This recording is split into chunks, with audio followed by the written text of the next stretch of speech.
Good afternoon, everyone. Welcome to the second day of our Georgetown Global Dialogues. My name is Nicoletta Piereddu. I'm the inaugural director of the Georgetown Humanities Initiative, one of the co-sponsors of today's two panels. The Georgetown Humanities Initiative promotes interdisciplinary collaborations across academic units for research, teaching, and public-facing projects that demonstrate the enduring value of the humanities for the understanding of the human condition. We strive to create broader communities of inquiry and learning, animated by a commitment to justice, equality, and the celebration of differences.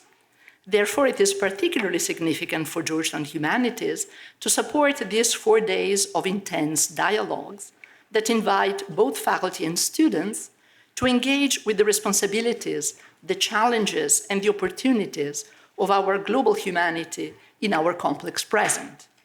I wish to thank Professor Tom Banchoff, Pankaj Mishra, and all the distinguished guests who have agreed to join us to share their perspectives and experiences, to problematize, to raise questions.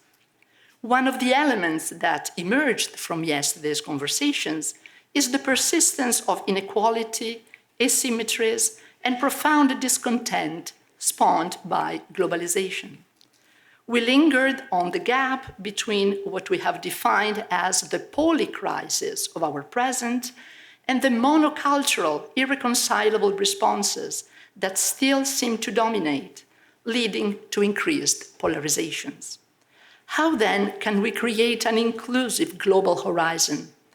On what premises can we foster a culture of encounter able to challenge both universalist and exclusionary paradigms? Our interrogation of the multifaceted meaning of global continues today, exploring ways forward through divisions and conflicting truths, but without abandoning the ideal of a peacefully equitable world. Yesterday, we addressed hope, faith, utopia. Today's dialogues, titled respectively, Reviving Cosmopolitanism Through a Cultural and Spiritual Turn, and Literature and the Global Imaginary, focus on this aspirational thrust, a wager on the possibilities of creativity and imagination to make global humanity and the planet a shared frame of reference. They investigate the cultural, spiritual, philosophical, and literary realms as resources that can transcend national and civilizational divides. So please join me in welcoming the participants of our first dialogue, Reviving Cosmopolitanism Through a Cultural and Spiritual Turn, here to the podium, Ranjit Hoskote, José Casanova, Asma Shakeel, and Katherine Marshall. Thank you very much.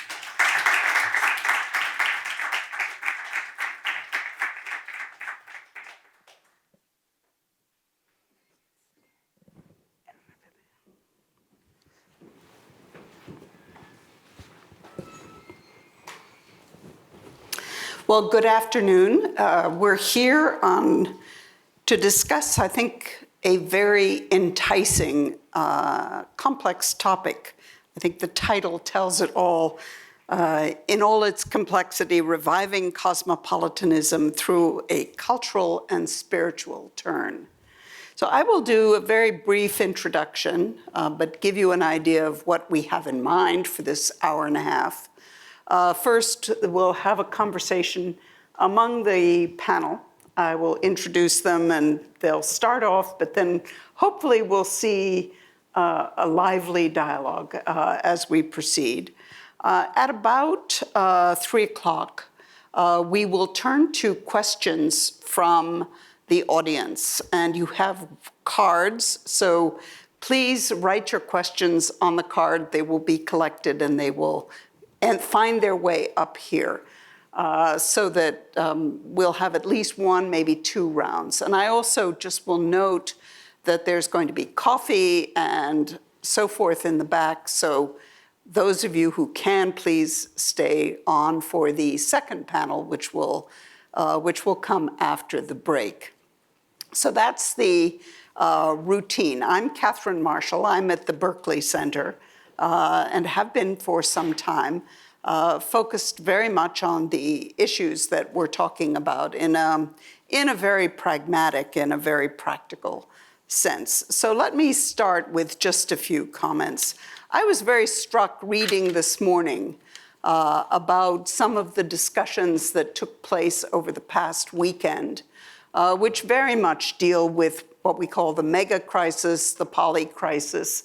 The spring meetings of the World Bank and the IMF were focused on very practical issues: starvation, hunger, the energy crisis, climate and conflict, but also the debt burdens that 60% of the world's population live in countries that are severely indebted.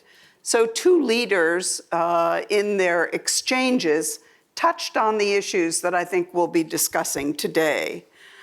This is Amina Mohammed and Mia Motley. Amina Mohammed said, "We need to ask as one humanity, do we actually respond as one humanity? Because right now we're losing our moral compass on several grounds." And then Mia Motley, there's an utter frustration with the doublespeak and the lack of capacity to see, hear, or feel people. So that, in a sense, is the global scene.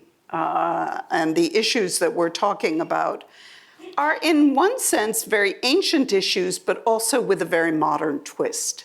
They are the tension between the common humanity, the ideals of equality, equity, fairness that underlie the global institutions, but also that are part of spiritual traditions the world over.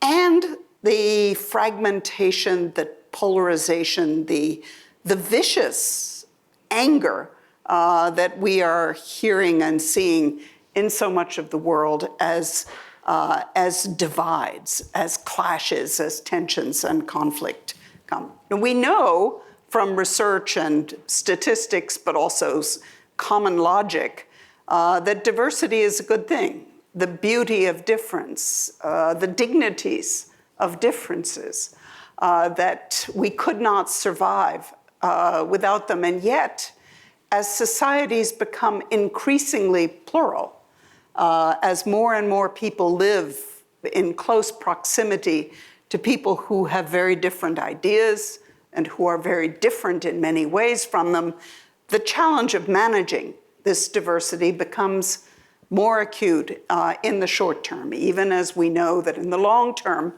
that's as important for humanity as it is for biodiversity. So in a sense, that's the setting for the discussion. But we're going to go back to some of the deep understandings. The word cosmopolitanism comes from the Greek cosmopolitas, the global citizen, the world citizen. So it is this sense of the common values, common fate of human beings. But let me first quickly introduce the panel, and then I'm going to turn to José, who as always challenges us. José is my colleague at the Berkeley Center for many years, always challenges us to avoid the simplicity and the simplification of any kind. But just to start with, at my left, Ranjit Hoskote has a remarkable biography. He is an Indian poet, theorist, and curator whose influential work centers on the complex history and presence of cultural pluralism, from the local to the global. He's authored 8 books of poetry, including Ice Light and others, and his acclaimed book, Confluences, Forgotten Histories Between East and West. Ranjit, I'm going to call you Ranjit, has curated more than 50 showcases of Indian and global art over the past 3 decades. So including India's first national pavilion at the Venice Biennale. José Casanova, who as said is my colleague at the Berkeley Center for Religion, Peace, and World Affairs, but he is one of the world's leading scholars on the sociology of religion. He has also been a professor at Georgetown University, where he taught in the Department of Sociology, the Department of Theology, and Religious Studies. And his best-known book, which has celebrated its 30th anniversary this year, Public Religions in the Modern World, has become a modern classic in the field, translated into several languages. So he was awarded the Theology Prize from the Salzburger Hohenwochen in recognition of his long achievements in the field of sociology. And last, and by no means least, Asma Shakeel is a senior, just for a few more days, I think, at the Georgetown University in Qatar. And she's majoring in international history. She's the Provost's Distinguished Undergraduate Research Fellow for 2023-24 academic year, and she's a 2024 Rhodes Scholar. So she's about to embark for Oxford for her tenure there. So she's a prospective historian and conservationist. Asma plans to obtain a master's of studies degree in global and imperial history while continuing higher education at Oxford. And I asked her before where she wanted to be in 6 years, but I didn't get an answer. Maybe she'll give an answer here. So Jose, why don't you lead us off? You talk about multiple cosmopolitanisms. What kinds of cosmopolitanisms are you talking about, and what are the issues that distinguish them? Well, first, let me say how pleased I am to be part of this conversation. I want to thank all of you who came to us, to visit us, to enrich our conversation. It's been already really a feast, and I think it's going to continue throughout the week. I like to make everything plural. We talk of multiple modernities. We talk of multiple axial age civilizations. It's time to talk of multiple cosmopolitanisms, multiple universalisms, in the plural. Yes, the voice of humanity has to be heard, but it will be a plural voice. And we have to learn how to accept this plurality of voices. Cosmopolitanism, well, obviously there is the political cosmopolitanism. I'm going to refer to other four sources. Yesterday it was very interesting to listen to all of you. It was very clear how important your personal biography was in everything you were saying. I have to talk about the sources of my own source of cosmopolitanism. There are mainly two. One is Catholic cosmopolitanism. Catholic, after all, means universal. It is a pretension, of course, not a reality, but the fact is, I remember my mother, when I was a child, always saying, I want my children to be very Catholic, very universal. I guess she wanted us to be missionaries. And I guess that's what we are, to a certain extent, all of us, missionaries of ideas, trying to convince other people. This is a very typical Catholic cosmopolitan institution. And I spent 30 years of my life at the New School for Social Research, which is a very, very secular cosmopolitan institution, the secular cosmopolitanism of the Enlightenment. So I want to talk of multiple religious and multiple secular cosmopolitanisms. Otherwise, the pretension would be that any particular cosmopolitanism will try to sell itself as the cosmopolitanism for all, and will not accept precisely other voices coming with their own perspective on cosmopolitanism. So we have to begin with pluralizing all our perspectives and then accepting this reality. By cosmopolitanism, of course, I don't mean this abstract, formal universality which surpasses every form of particularity. So I don't believe in the overcoming of the nation state. I don't believe in a world polity. I think it would be a very bad form of cosmopolitanism if we were going to have a world polity, unless you believe in the philosopher king, and I'm not sure that even the philosopher king could save us. The point is that we need plurality. We need plurality because we are plural. This is irremediable and has become obvious in our global age. So it means, but for me, to be cosmopolitan means not to be above any form of particularity, but to share many particularities and be able to build bridges across particularities. And the biographies yesterday were very clear. Those which precisely have been able to live in different societies and somehow share this belonging in different. So it's not abstract belonging, but belonging in many different places, having multiple belongings at the same time. For me, this is what we ought to aspire. You could say, once upon a time, only the elites could claim to be cosmopolitan. Today, because of global immigration, it's more common than we think. Ranjit is going to talk about insurgent cosmopolitanism. Long time ago already, Arjuna Padurai talked about cosmopolitanism from below. Most of our immigrants are cosmopolitans because they had to live in many different societies, and the way from one society to the one in which they eventually end, they share the life in many different societies, and they've taken from all of these societies. So our societies are more and more plural because they are more internally cosmopolitan, and yet we still try to unify them, homogenize it the way the nation state did with the beginning of the Westphalian model of ethno-religious cleansing, which has been reproduced every time the nationalism has been globalized. So this is one source, but also with secular cosmopolitanism. Look, let's face it, the philosophers, not only the theologians are arguing with one, philosophers have been arguing about which philosophy is the philosophy, and after 2,000 years, the philosophers are not more agree among themselves than ever. So why don't we accept the fact that we are going to disagree on many fundamental things, which are, and for me it was the experience of the Jesuits in Asia. They recognize that the fundamental questions they had with Buddhism, with Hinduism, was not due to theological beliefs, but fundamental different conceptions of the person.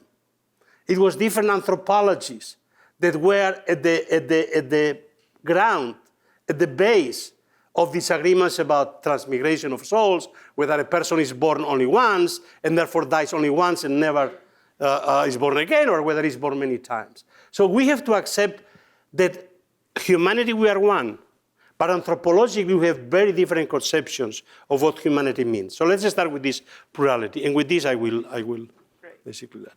So Ranjit, the theme here is reviving cosmopolitanism. So I think maybe both you and Asma will start by taking us back, but what is your sense and reaction to José's, I guess you could call it a challenge? A challenge which I think is really very generative. But let me begin by saying that I've been seized by a completely irrational sense of hope since yesterday, both in terms of everything we heard and also just the fact that there evidently are so many of you who want to come out and participate in these discussions. So thank you very much for being here. So what I'd like to do is, yes, go back to go forward in some retrospective way. And I want to pick up from where you left off, actually, José, because I want to think about, since we are in this Jesuit ethos, I want specifically to think back to two texts, two narratives that were written by Jesuits who found themselves in late 16th and early 17th century India. And I'll come to that in a moment. But I do want to say that, to me, cosmopolitanism tends too often to sediment itself into a kind of noun, as if it was a set of accomplishments. And if we have all of the above, we are somehow cosmopolitan.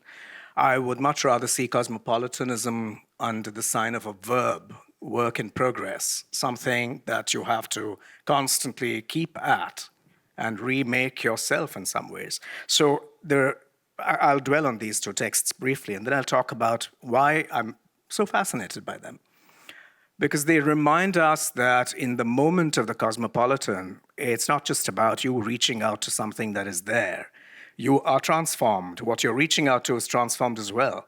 And some new third thing is produced out of this encounter between dissimilar people. So I'm going to talk about Thomas Stevens, who was an English Jesuit who found himself in Goa in the middle of the 16th century. And he eventually, over 4 decades, produced a text called the Krista Purana, the Epic of Christ. And it's 11,000 quatrains. And it had an amazing set of resonances. Because here was this person who came to the west coast of India, encountered the people there, apprenticed himself to 2 of the west coast's languages, Marathi and Konkani, and these were the languages in which he produced this text. And he drew on a Hindu form of religious narrative, the Purana, which is this great epic that tells of the doings of various divinities. So what Stevens did was to really, in some profound way, remake himself, connect to a new audience, produce a new form of text, and produce essentially, even if you look at the grammar of this text, he wasn't simply receiving something that was already there. He made a contribution to these languages, and in the process was quite transformed. And I'll get to the part about how all this proceeded indeed under the sign of empire and incipient colonialism. But I want to think about how there were these efforts which cut against the grain of control and of exploitation. What is it that happened under the sign of empire where individuals were able to follow their curiosity, their recognition of an affinity that connected them to the so-called other, and what came out of that? So Thomas Stevens and the Krista Purana is the first of these stories. The second, and I'm being brief, each of these deserves a much more elaborate treatment. The second text was written by a Jesuit priest who was the nephew of St. Francis Xavier, whose record in the East is somewhat mixed. But here was Geronimo Javier, who worked together with a Muslim scholar and cleric called Abdus Sattar ibn Qasim Lahori. They worked together in Lahore and in Agra, today in Pakistan and in India. This was Mughal India, remember?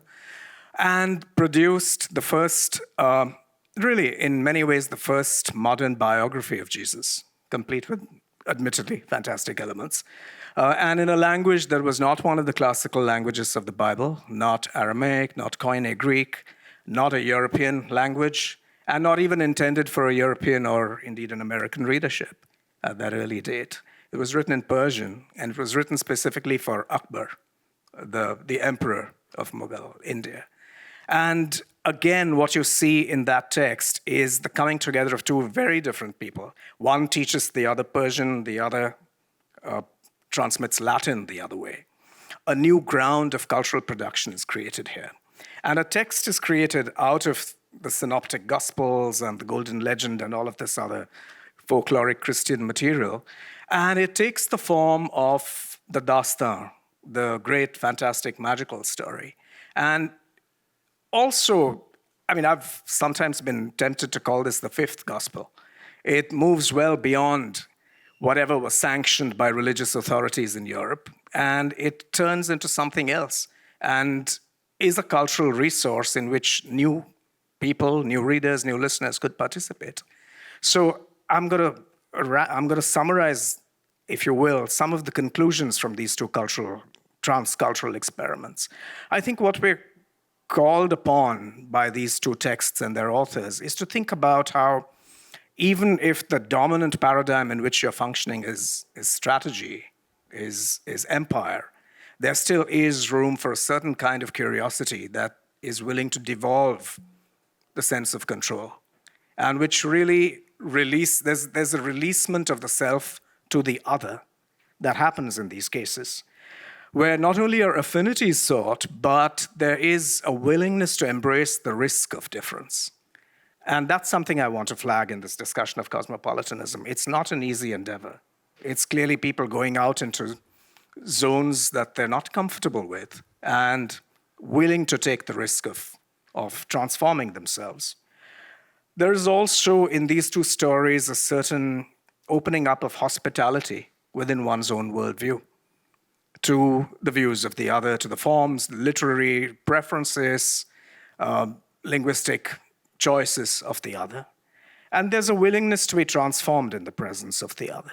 We spoke yesterday, Tom, you started us off with Pope Francis' idea of the culture of encounter. I think these were really palpable, visceral ways in which the culture of encounter was really presented. And to historicize it, yes, this was a new generation of Jesuits.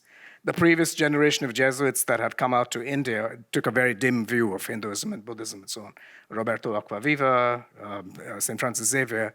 But this newer generation recognized that they had to find common ground, and they had to help shape that common ground. I'm also aware that within that same time frame, we're looking at 1549 to 1619. What was happening in these parts, in the so-called New World, was ghastly. There was genocidal expansion going on under the Spanish Empire. The Jesuits participated in that. So I'm aware that if you take this global situation into account, you might see a certain element of schizophrenia, if you will. But I'd like us to keep all of these facts of conflict and collaboration in mind as we speak, just to make the point that cosmopolitanism is always fraught with risk and is not a simple endeavor that can be separated easily from situations of conflict. Thank you.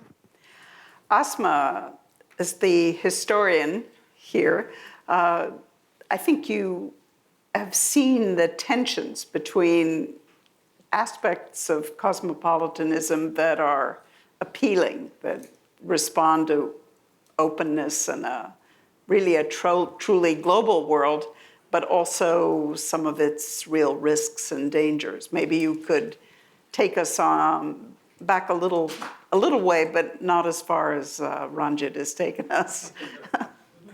No, thank you so much for having me, first of all, and for being in such large numbers here. I'm not sure if all of you are here for extra credit assignment or just because of your curiosity, but nonetheless, thank you for being here. Funny thing, because both to this question and your previous remark about me not having an answer to where I'll be in 5 years, that's probably because I'm a prospective historian, and we don't think about future and present as much as we do about the past. I'm really sorry that I wouldn't be able to incorporate more presentist claims, because I was hoping to go back centuries ago and trace the history of cosmopolitanism, but I will be brief about that. I think historically one can trace the roots of cosmopolitanism to the earliest forms of civilization, if you will. One can also debate whether or not Mesopotamians were more cosmopolitan than Sumerians. I do hope that Harappan civilization was most cosmopolitan of them all, of course, probably because of the form of cultures that they inherited, both within the circle, but also the spread of their interaction with what is now currently Oman. Having said that, I do think that the highest forms of cosmopolitan cultures can be viewed in the high age of imperialism, 15th century up until the 19th century. And if you think about cosmopolitanism as a form that emerges out of vast engagement of ideas, goods, trades, then we cannot ignore the fact that driving this steamship was empire, both the Spanish conquistadors in America, but also British Empire in South Asia and Anglophone Africa. The Atlantic slave trade has to be at the heart of these discussions on cosmopolitanism, because if we don't include them, then of course we are only prioritizing certain forms of cosmopolitanism. And what is interesting in my archives that I look at missionaries and their interaction with British Empire, is probably because this notion of cosmopolitanism, of course we need to be very respectful to these missionaries because they're products of their own time, so no moral judgment. But as a historian, you have to talk about the facts of the matter. And the facts were that most of these colonizing missions had a certain universal cosmopolitan worldview that they wanted to extend, and they wanted to establish in certain colonies, if you will. At the heart of most of these memoirs of colonialists, even Rudyard Kipling, is a sense of cosmopolitanism which extends to a civilizing mission. So a certain form of personhood that they expected to spread to these colonies. Having said that, I don't think I want to be the pessimist on the table and pigeonhole cosmopolitanism only to empire and colonialism, because then that would mean that I'm doing the same thing as colonialists, imposing a definition of cosmopolitanism on this other. In fact, when these colonial ideologies came at the doorstep of these colonies, they encountered different local cosmopolitanisms, and like you mentioned, different plural cosmopolitanisms that were in place already. But what did happen because of these cultural and political encounters was a new form of resistance. And this is what is at the heart of my understanding of cosmopolitanism. And I think what comes to my mind is a really great manuscript by historian Nico Slate titled Colored Cosmopolitanism. And it's a book on forgotten histories of resistance between South Asia and America. And I didn't think there would be a connection other than the letters Gandhi wrote to people around the world, but it's a great manuscript which tells us that. So he starts off by explaining the term colored cosmopolitanism. It's a term that was devised by W.E.B. Du Bois, who thought and who wanted Americans and African Americans to look at global struggle for justice and resistance. And for W.E.B. Du Bois, the answer to white imperialism and a response to white imperialism lay in how Indian subcontinent had tackled British supremacy. And then he, of course, looks at these forgotten histories and archival records of how Indians experienced race in America and how they drew on this legacy of British Empire. So having said that, I do think that these are the different kinds of resistances that are emerging from a sense of being cosmopolitan, so different colored cosmopolitanisms. But also that there were a lot of resistance movements which had a sense of shared history and connection across what is known as the other world, the other that West talks about. So a lot of these connections between Middle East and South Asia, resistance poetries, of course, spread across this time period. And when we talk about the present and the tensions we are seeing and witnessing, of course, one is reminded of Huntington's 1993 famous article on the clash of civilization and eventually the book that he wrote out of this article. So for Huntington, of course, a very famous hypothesis that the West was at war with others, and this rest of the people, the war was not basically on economic or ideological terms, but rather civilizational terms. Huntington believed that what he termed as 6-7 civilizations would constantly be at war. So his prediction of the future was that there is no place for peace within these civilizations. And these civilizations, he sort of jumbled them together into, of course, the Western civilization, Indic civilization. He does, of course, refers it to as Hindu civilization, and then a Muslim civilization. Whether or not this Muslim was certainly just South Asian or Middle East is an answer Huntington doesn't provide us. And of course, even within the Western civilization, he did refer to certain countries like Russia as torn. This amnesia of whether they are Western or Eastern, and same for other Balkan countries. In fact, his hypothesis also said, he went on to argue that Russia and Ukraine would never go at war because they are the same cultural civilization. Of course, that didn't play out very well for his hypotheses, as we now know. But why I want to talk about Huntington is probably because what we look at the present in the idea of ethno-nationalism and the kind of pride people have taken in understanding nation states as forever existing, as immoralizing, is something that challenges our understanding of cosmopolitanism. And in turn, cosmopolitanism provides a necessary answer to look at and critique Huntington's idea of civilizations. We have never been in a clash with one another. There have been wars, very bloody wars, so to speak, and of course there are tensions, but none have been cultural. There is no reason to believe that certain cultures are at war with others only because of their innate being and personhood, like we all mentioned here. So I think I'll probably talk about that, and hopefully I'll answer any questions you may have for me. Thank you. Jose, I'm going to challenge you now. What's the problem? And why are we seeing toxic nationalisms, bitter divides? How does that relate to the histories and the instincts and the obvious benefits of seeing the common humanity? What is happening? There are obviously There are three sources, because we have three sources of global dynamic. You have the capitalist cosmopolitanism, this one single world system based on basically an equal exchange, then the other, the cosmopolitanism of global geopolitics, which leads to a different type of conflicts. And we are today in precisely in a situation of radical crisis, partly because the nation state cannot anymore respond, democratic nations cannot respond to solve the challenges which are global, which are multinational. And therefore, on the one hand, you want to retreat to the nation state thinking that you are able to solve those issues. And then the third, which for me is really crucial, is the moral issue, especially, I would argue, gender politics. Gender, the fundamental polarizations within religions and within many, many polities has to do with gender, one of them. Obviously, it's immigration, it's many other things. And this is, for me, the interesting question. I mean, as a sociologist, Durkheimian, we have no more any problem thinking that societies can live with multiple religions. There was a time when you thought it's impossible that societies could be integrated with multiple religions. That's why even the people that were for concordia among Christians in the religious wars, they thought there can only be one church in one nation, one state. So this was the model, right? Today we accept we can live with different religions because they've been privatized. But can we live with competing public moralities?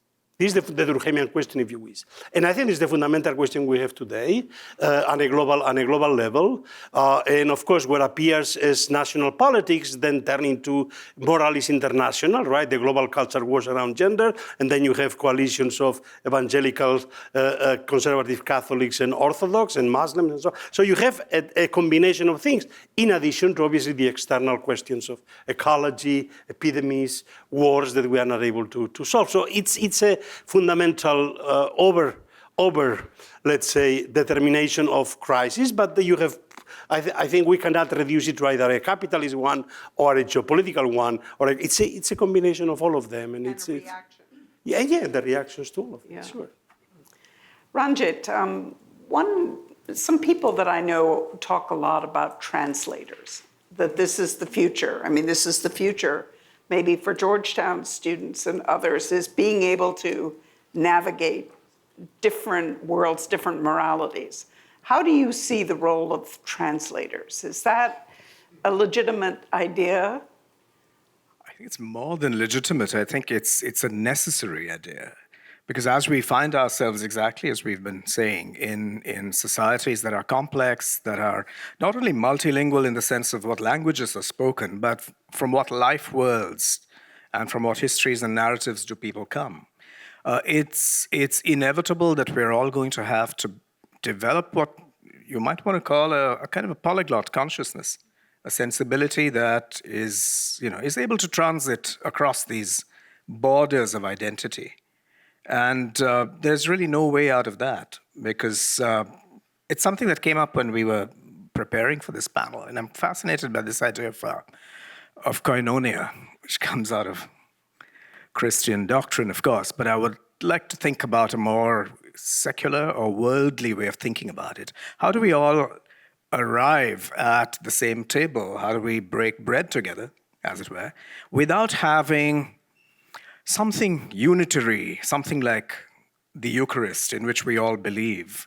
What if there are different offerings brought to that table? How do we yet connect? What does it mean to sit down together and make sense of one another and one another's worlds?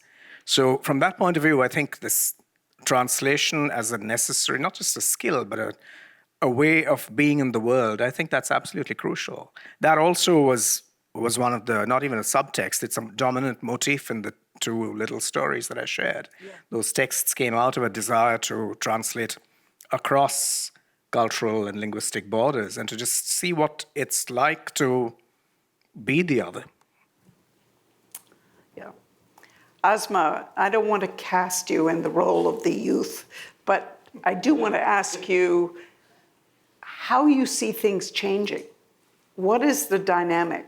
I know you're looking back to some extent, but you also have been experiencing Qatar, which is a remarkable bridge, and you have colleagues and friends. How do you see this all? How do they see it? How would they respond? And What is the dynamic at work here?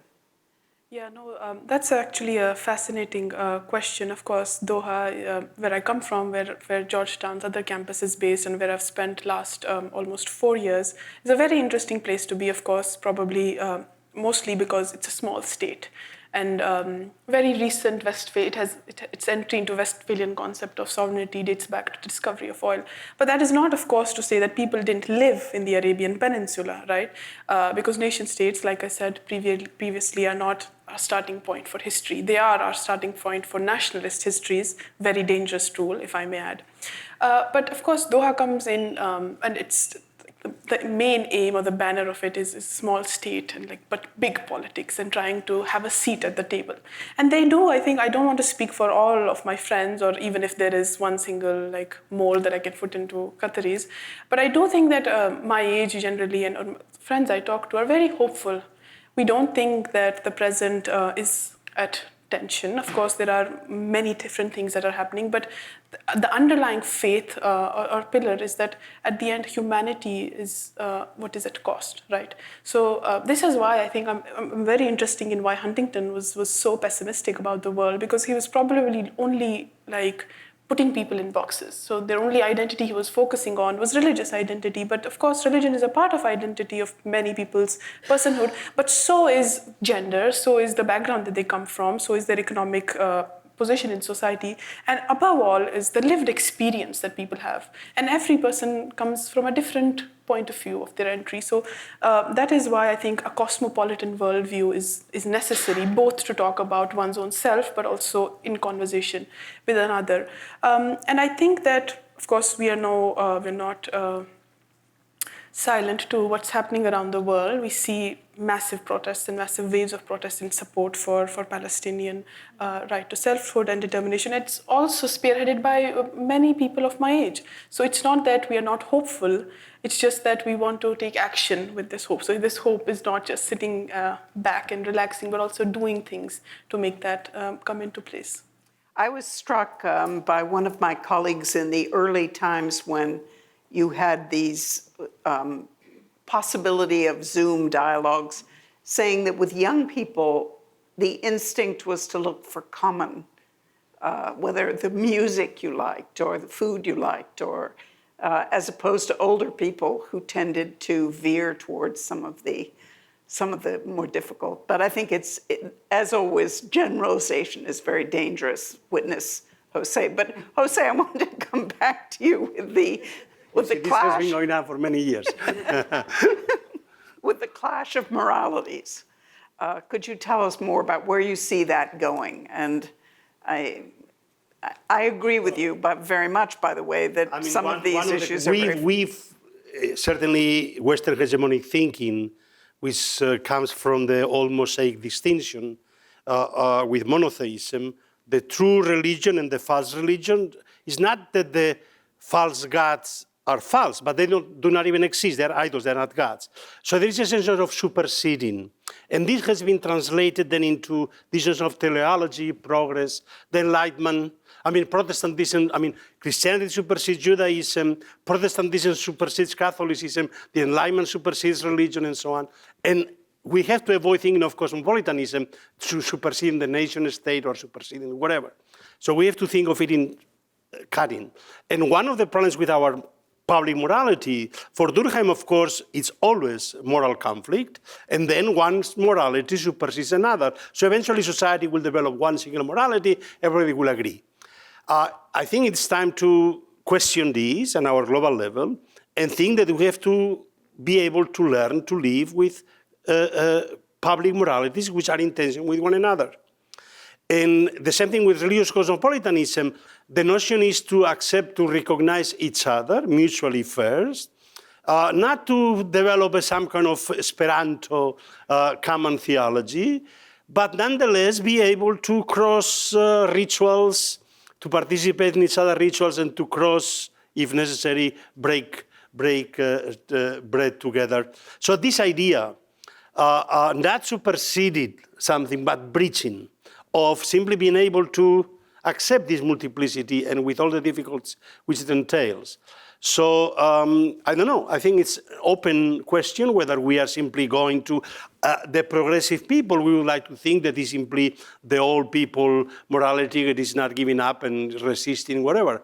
I think that perhaps it's time to rethink our conception of this supersession of one morality supersedes the other, and perhaps learning to live with public moralities.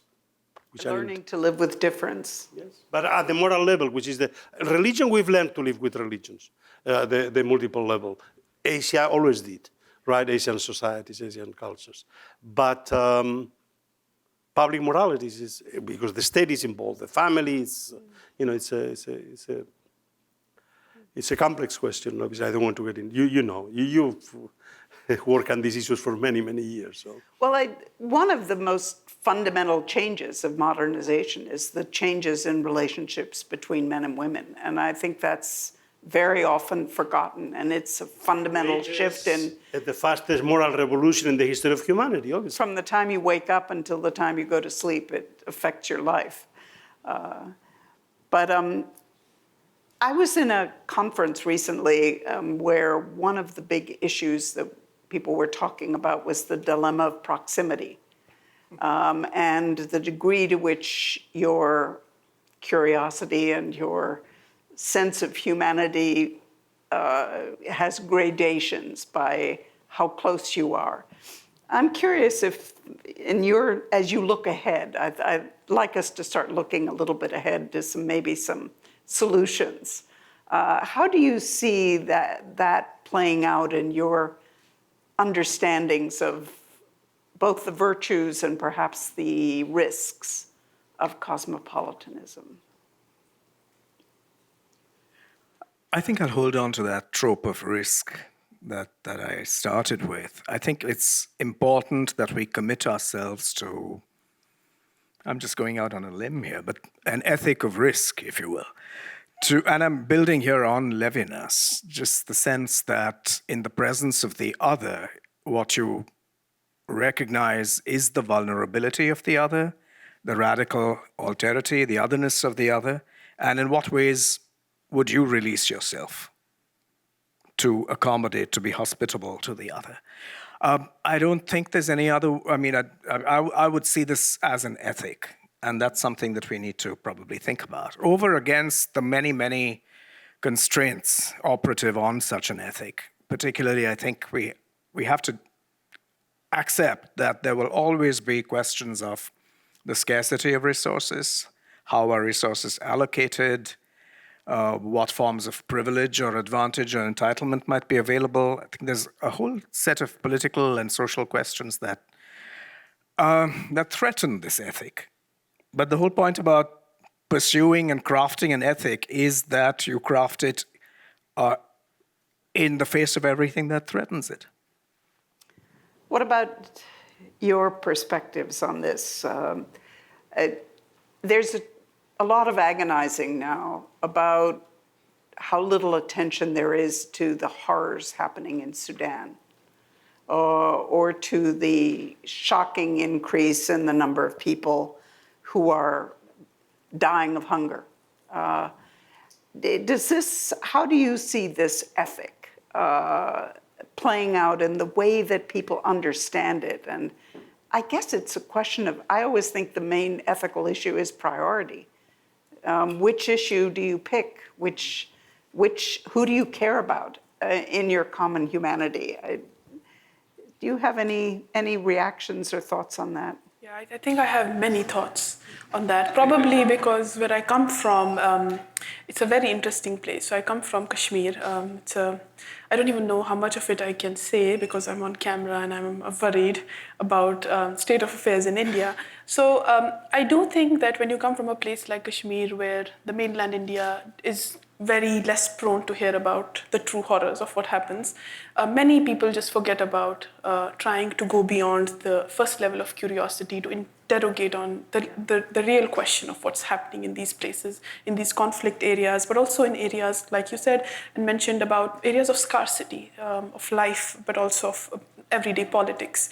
So thinking about Afghanistan, thinking about Kashmir, Sudan, all of these places. But I think my The perspective I come from is, of course, that if you have a little spark in you where you care about the world, so all different issues matter the same to you. You don't need to wait for a specific journalist or a specific person to write a whole anthology on an issue for you to be interested in it, but it should be your own deep desire and curiosity to find a place in the world where everybody's issues are equally debated and contested upon. So I know this is a funny thing that happens. Sometimes most people don't even know about the different countries in Africa, right? Yeah. About this dilemma of what part of North Africa is Arab, what part of it is just African. So these questions, of course, stem from a deep state of ignorance, but also a sense of comfort, where you do not feel that you have to take this risk to know about these issues. But probably because where I come from, we don't have the privilege of affording to sit back and relax, right?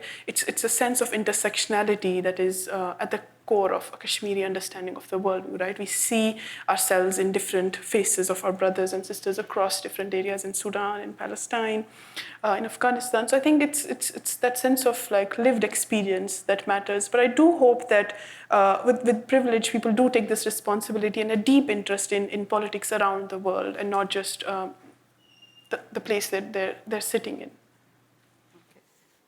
Well, we're turning now to questions. We have a lot of provocative, interesting questions from the floor, but they're not directed to anyone individually. So I'm going to read 3 of them and let each of you pick one.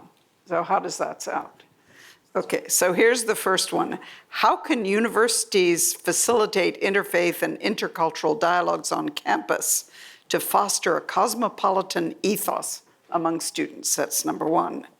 Number 2, does religious exclusivism have a place in a cosmopolitan society? I think that might be José, maybe.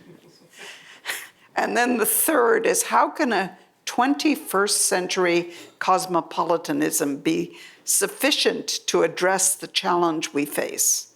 What are its values and components? That might be you. Okay, so José. Exclusivism, no, it should not. Obviously, my Roman Catholic Church has been exclusivist for a long, long time because it was not Catholic enough, right? It was too Roman and not Catholic enough. Catholic means universal, and therefore the Roman Catholic Church has no exclusive possession of the universal Catholic Church. So I think even theologically, the Ecclesia Invisibilis is not covered by the Roman Catholic Church. It's always beyond. So in this respect, I would argue that this is, of course, what the Catholic Church itself recognized in Nostra Aetate, our age, our global age. And let's be clear, I mean, before we social scientists talk about globalization, all the documents of the Vatican Council are simply expressions of the awareness that we are entering a new global age. They don't use the word, but it's very clear in the way they depict.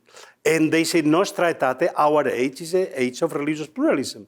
And we have to learn how to enter in really, really humble dialogue with others. This of humility, I think, is crucial. Humility to recognize that you can never be in possession of the truth, that they somehow share.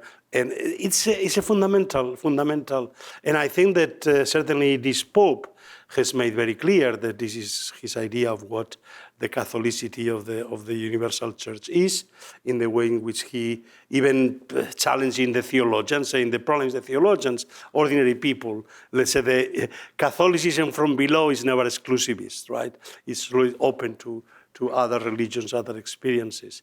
So yes, I think that today there should be no room for exclusivism in any tradition that calls itself universalist or Catholic. I mean, it's a contradiction in terms. What about religious nationalism? Well, this is the worst possible form, right? If you point the jealous God of monotheism with the gods of nationalism, you bring them together, you have a terrible cocktail there.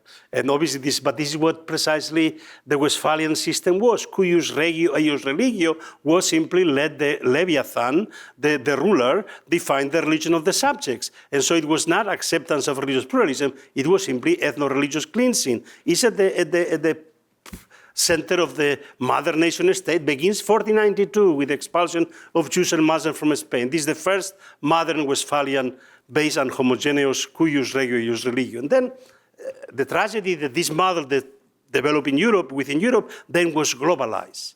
And every time you have new nationalism emerging, look what happened in India, look what happened in Israel, look what happened in the old empire, I mean the Ottoman Empire, every empires.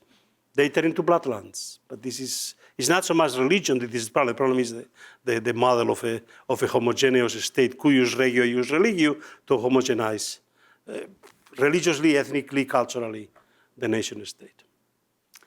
So Asma, what about the universities?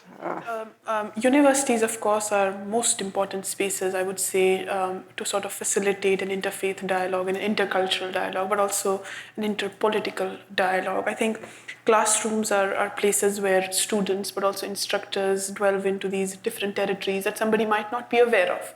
And the readings you do and the readings you put in a syllabus are also very important. And I think that syllabus or the syllabi should not be a relic of the past, but constantly changing with the environment and see which ideas are relevant to be discussed. I think the reason why I think universities are the most important spaces to facilitate these dialogues is also because this is the chance for both university students but also instructors to meet one another and at a common bridge, find a common place where their ideas can intersect, but also find areas where they disagree, and like accepting this disagreement with a smile. I think probably because universities are the places where before students go into the quote-unquote real world, but they're also coming from a cushion of society, from schools. So it is a place where you should be able to have these dialogues without a fear of being cancelled, which might be the case in real world. And I do think that this is, of course, me talking about our curriculum back in Qatar, but also generally the SFSQ curriculum. I don't want to be the poster child of it. But of course, liberal arts degree is very important for that because even if somebody goes to become a consultant in McKinsey, at the heart of it, you still have to go back to a real world, right? You do have to look at the politics of today. And you can't just assume to only focus on, for example, your livelihood, but also what's happening around the world. So in that regard, I think universities are the perfect spaces, and we should definitely cultivate them and not just speak about it. Well, the wording in the question is to foster a cosmopolitan ethos among. How would you define that? What do those words say to you? Yeah, I think a cosmopolitan ethos would, of course, be one that accepts difference and one that is comfortable with different kinds of ideas. So different cosmopolitanisms, not just one, like everything like that was mentioned. So I think your background also is very important in different nationalities because, for example, international universities and American universities, for that matter, they have a lot of people from different countries around the world. It's not just Americans studying at a university, but also people with hyphenated identities who are also American, but people who have come from all around the world. So an ethos of cosmopolitanism would be first acknowledge the fact that everybody comes from different places and they have different objectives to take out of this education, right? And then a newfound respect for this agenda, to seek education, to come to these places, to be educated, and just a spirit of camaraderie within one another, right? If you believe in certain ideas, why is it so? Who are you influenced by? And what are the other things I can share with you that can help you understand your biases, so to speak? So I think that is what I think is the ethos. Ranjit, I'm going to throw this one to you, which is how can a 21st century cosmopolitanism be sufficient to address the challenges we face, and what are its values and components? Then I have a follow-up question as well. Exactly as with translation, I think cosmopolitanism is also going to be a necessary technique of being in these troubled times. And I want to emphasize again that it's not about having a sort of a well-meaning attitude and a certain openness, that of course, but it's also about a certain measure of intellectual and cultural labor that goes into it. And I'm thinking particularly of this present question that we're all preoccupied with, especially on American campuses and everywhere else in the world, at a high degree of intensity. I think the question of how we approach this kind of ground of violence, of potential disagreement, you have to then develop certain ways of equipping yourself with research. You need to take that interest in the other to a much deeper level of really looking into the histories that build up to this particular moment. So it's also an openness to contradictory perspectives, to detail. And I also, since I seem to be committed this afternoon to reviving all forms of Catholic ideas from the 19th century, I want us to be able to think about cosmopolitanism also under the sign of irenics, which was really developed as a way of, as a counter to polemics. I think our forms of thought are too often shaped by polemical instincts. And I think what we need to draw out of this history of the ecumenical movement and across denominations is to be able to think under the sign of peace and to see how we can form these dialogues with people who we don't agree with, and how then do we stake out common ground. I think José in the beginning raised one question which we haven't really touched on, which is how far is what we're talking about focused on elites? José was suggesting that people who move are effectively challenged by the diversity of societies. But through most of human history, most people lived very short lives, and I think there's some huge percentage, maybe 80, 90%, never moved more than 10 kilometers from where they were born. Very, very limited for the vast majority of people, and huge percentages were hungry for most of their lives and ill.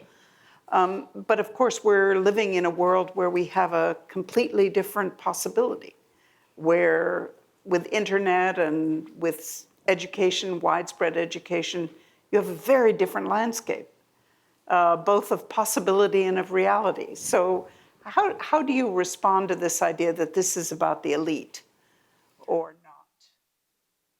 I mean, you can make that distinction between a certain kind of complacent elite cosmopolitanism and this, if you will, demotic or vernacular cosmopolitanism that comes from lived experience. But I also would like to think about how, wherever you look across the continents, mobility, displacement, nomadism, all of these have been very, very salient aspects of human experience. And wherever you look, I mean, you look at European history across the longue durée, South Asia, the Silk Road, the seas. These are histories of people moving from one place to another. And it wasn't always elites. It wasn't people who had the guarantees of membership in an elite. It often was people who today we would describe as environmental or economic refugees, people who just sought a better life and figured out how to develop new ways of coexistence, new languages. So you're skeptical about the hypothesis? Okay. I'm going to turn now. There is one question that's come to José, so let me read it. So José mentioned that we've learned to accept living in a multi-religious society, but we are struggling to do the same with different public moralities. What do you guys see as the intersection between religion and public morality? Can they be separated? This was the attempt to privatize religion. This was, of course, the way in which religion was good. The Enlightenment thought that the source of the religious wars was religious fanaticism. Today we know that it was state formation, not religion. Religions did not turn one day fanatic. Religions that had been living together in Spain, Christianity, Islam, Judaism, didn't turn fanatic one day. It was simply the changing context of state formation. So in this respect, the question is, of course, there was an attempt to privatize religion, and the resistance of privatization sometimes led religion to fuse itself too closely to some particular moralities. In this sense, patriarchy, the morality of private property, of the bourgeoisie, etc. So you have a link of a specific religions, the specific times to defend themselves, tie themselves to a specific particular morality. And then it's very hard to separate the two things. And this was happening with basically gender morality, right? The fusion of patriarchy and religion has been very old for for obvious reasons. It's very, very hard to separate some religions, to separate itself. At the beginning, when the social question was, communism, right? The specter of communism, for a while the Catholic Church also didn't know what to respond. But then eventually with the social question, they came to distinguish which things of this bourgeois capitalism may be actually good, which things of this socialism could be actually good, and not basically reject altogether. We are still in a sense in which religions are beginning, it doesn't mean to accept all changes in gender morality are good, all of them are bad. No, it's a mixed bag.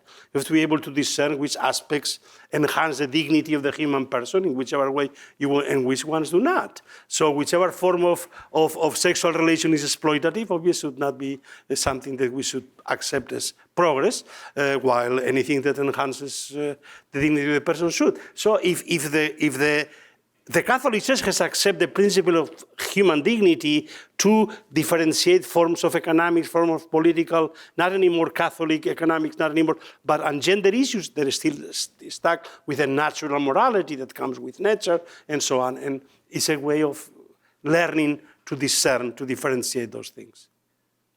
Well, we have lots more questions, but there are two that bring up words, at least, that we've touched on only peripherally. One is mere tolerance, and the other is more on the media role. So I'll read them and then let those of you who want to pick them up. So the panel mentioned embracing difference, but not what are specific ways in which we can move past mere tolerance, or in other words, just agreeing to disagree. So that's sort of the first, what is this really about fundamentally? Is it about transformation or learning to even to appreciate and savor difference? And then the second is, can the panel speak to the tension between cosmopolitanism and the fragmentation of the media landscape over the past couple of decades, i.e. the emergence of filter bubbles, capitalist incentives for the growth of partisan media spaces, and misrepresentation and underrepresentation. In other words, some of the problems we've only touched on very peripherally. So who'd like to pick this one up? Asma, do you want to take one of them? I think the other one, the one on like, the tolerance. Yes. Agreeing to disagree. Yeah. As opposed to learning and embracing and. Yeah.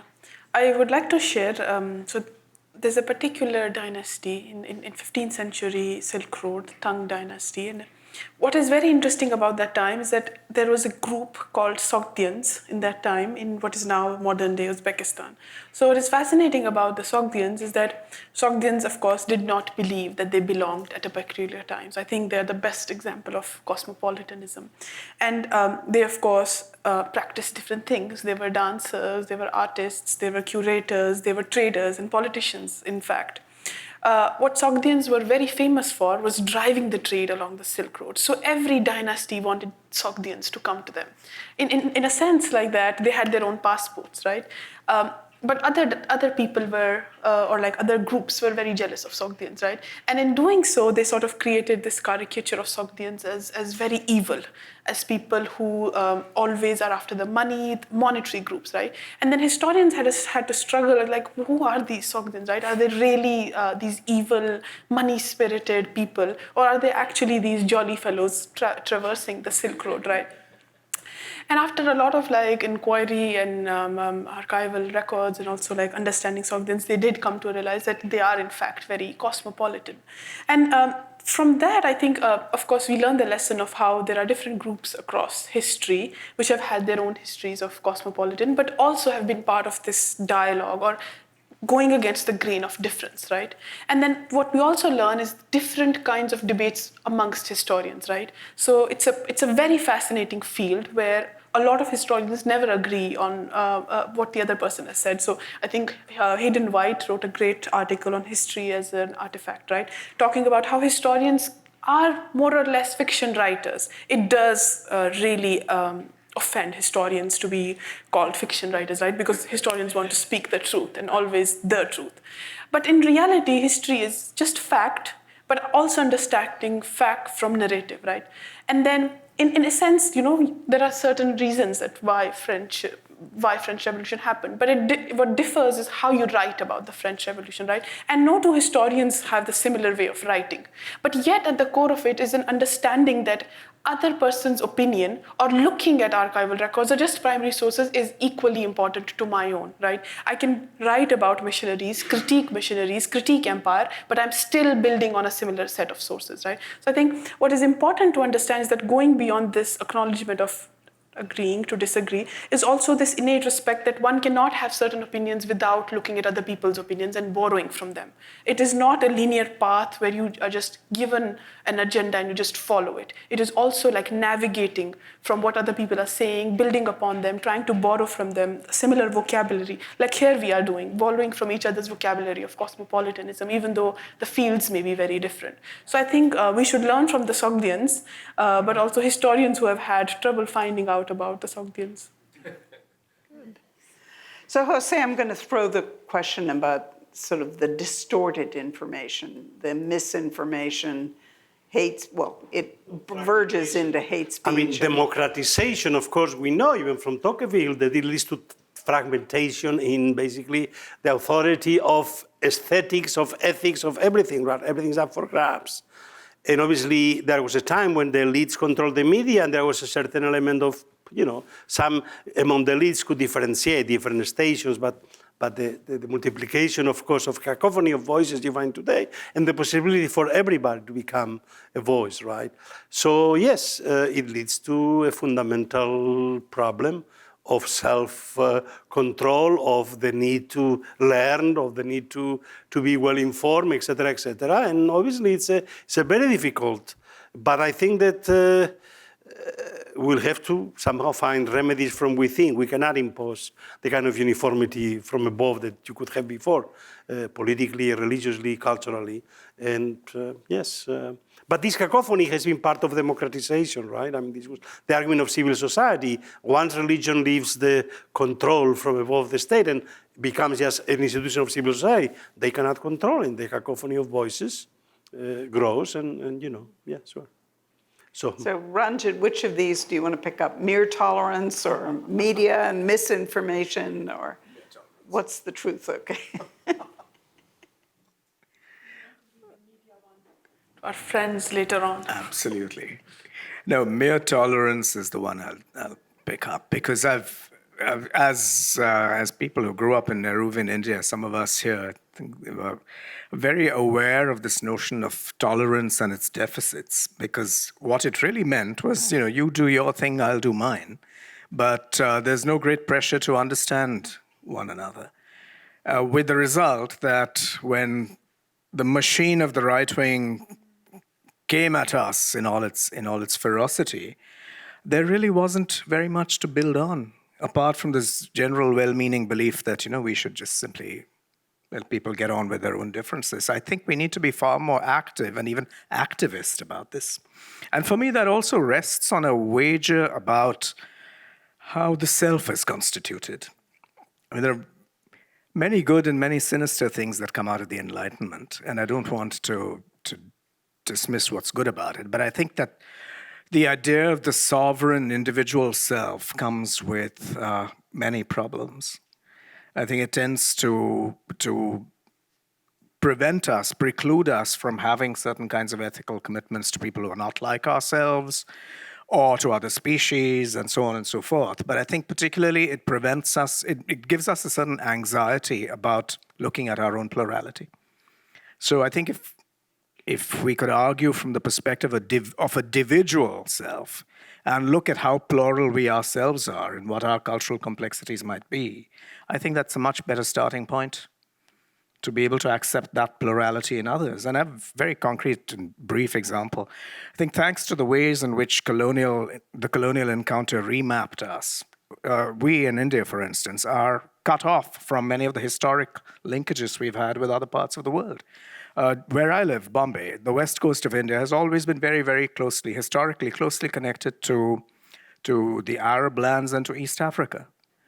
Those connections have been broken for us today. These paths seem to be alien. We're not able to acknowledge the histories that we have in common with this. So, if we recover and retrieve these older histories of connection and to just recognize our own plurality, that's an activist enterprise. Well, we have 10 minutes left, and I have a whole bunch of questions here. But I also wanted to give you a chance at the end, either to challenge each other on anything. If you had time to pursue, what would you pursue? And then maybe I'll do one or two more questions. So, Jose, do you have any challenges? You have no challenges at all? Not even to me? Yeah, leave it for another occasion.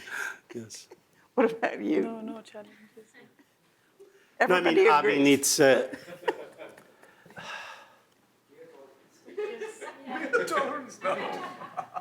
No, it's a question of really accepting histories, positive, negative, and not try to erase precisely, because sometimes there is, to avoid also self-righteousness, to accept the humility. I was always struck, I used to teach the founders of social thought, right? Tocqueville, Marx, Durkheim, Weber, for years and years. It was the only obligatory course. And with Tocqueville, for me, it was always striking. This is the guy who says it's providential, democratization, the universal democracy, universal equality. Nothing can resist it. And he didn't see gender equality coming. He sees women in America and democracy are somewhat different from you. So he sees this as the law of history, cannot see gender equality coming. So if a guy like Tocqueville, we have to be humble. Not think that we are the superior moral people today because we are morally superior to our ancestors, that whether they were slave owners or they were fundamentalists. No, we have to be humble and accept the complexity also of our present and of where we are and work on it. Do you have any?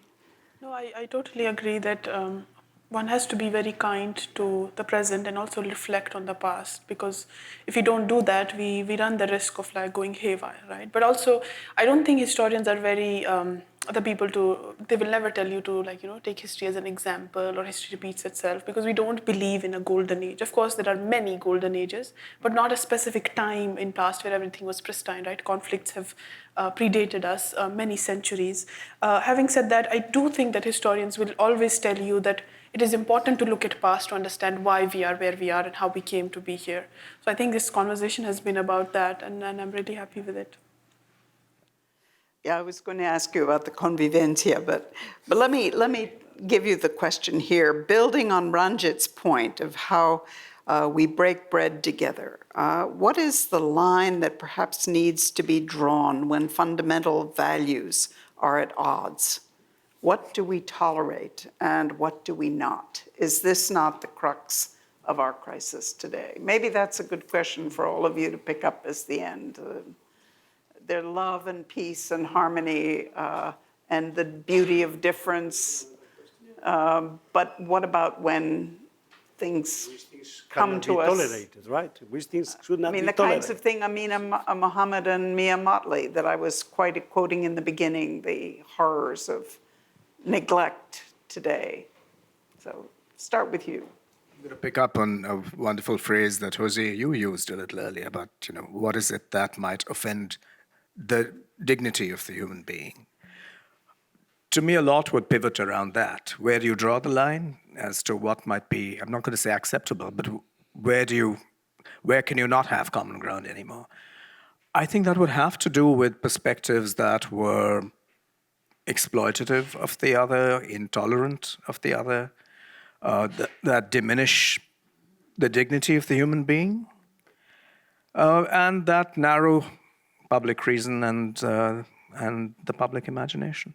What would examples?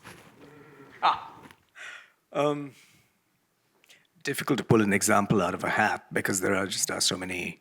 I mean, I'm not so sure I could easily break bread with someone who has unreconstructed patriarchal values. To me, that's a very simple and obvious case. Asma, do you? Yeah, I think, frankly speaking, I think I would literally draw the line at small coffins. So how many young people are dying around the world, and babies, so to speak, and thinking about death and which people get to or deserve value to be discussed and others not so very much. I would also draw the line at somebody who, or not break the bread, if you will, with somebody who is ignorant of the past, right? Who doesn't want to acknowledge that certain things may have happened in the past, but they do not warrant us to believe in certain kinds of ideologies, right? And taking the never again and thinking it is an excuse to not talk about other issues that are plaguing.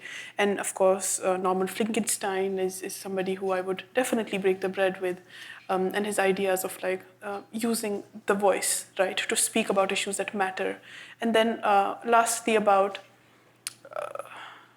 just agreeing to see somebody through, right, to believe that maybe somebody, so of course, when you live in a specific bubble, when you're growing in a particular form of religious understanding, you're most likely to just view your own past as naturally given, right?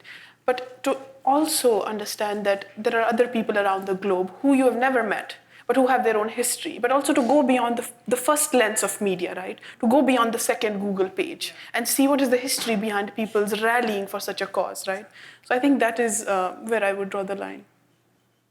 Jose, what about red lines? And on the one hand, the principle should be the recognition of the other, always, the recognition of the person. Dialogue begins, for me, is really the fundamental principle is recognition of the other. Then you can begin the conversation, even if it doesn't mean that then you are going to recognize the ideas or respect the ideas, but you respect the right of the other even to err, if you wish. This is the fundamental issue. But the Jesuits were confronted with when accommodationism, to accommodate cultures, but which parts of culture can you accommodate without basically giving up on what you think are moral universal principles, right? So they did it by changing, so this is not a ritual idolatry, but it's a civic ritual. So you have ways of transforming the discourse precisely, and therefore transforming the contextual analysis of what is. Which aspects of traditional culture do you want to accept and respect? Which aspects are, there's a whole debate about genital cutting and so on, different types of customs. And certainly slavery, you cannot say that it's a custom that, so many cultures did it, why not? Well, obviously not. So there are clear red lines. And the important thing is to understand that you cannot put a red line that is valid forever because those things change. Gender equality obviously is a red line today, but what does gender equality mean in different societies is going to mean different things. What gender equality means today is very different from what it meant 50 years ago. And we cannot say that the line of today is the line forever, or the line 50 years ago, or the line in the US, or the line in Qatar. When Muslim feminists tell me that I love Islam because it's the religion that respects more the dignity of women. I have to accept it, as difficult as it may be for me to accept. So there are very difficult questions, and we have to be humble, and we have to be historicists, and we have to be pragmatists, and not accept these universal formal ideas that precisely tell you what is right and what is wrong. So contextualism is very important in these matters.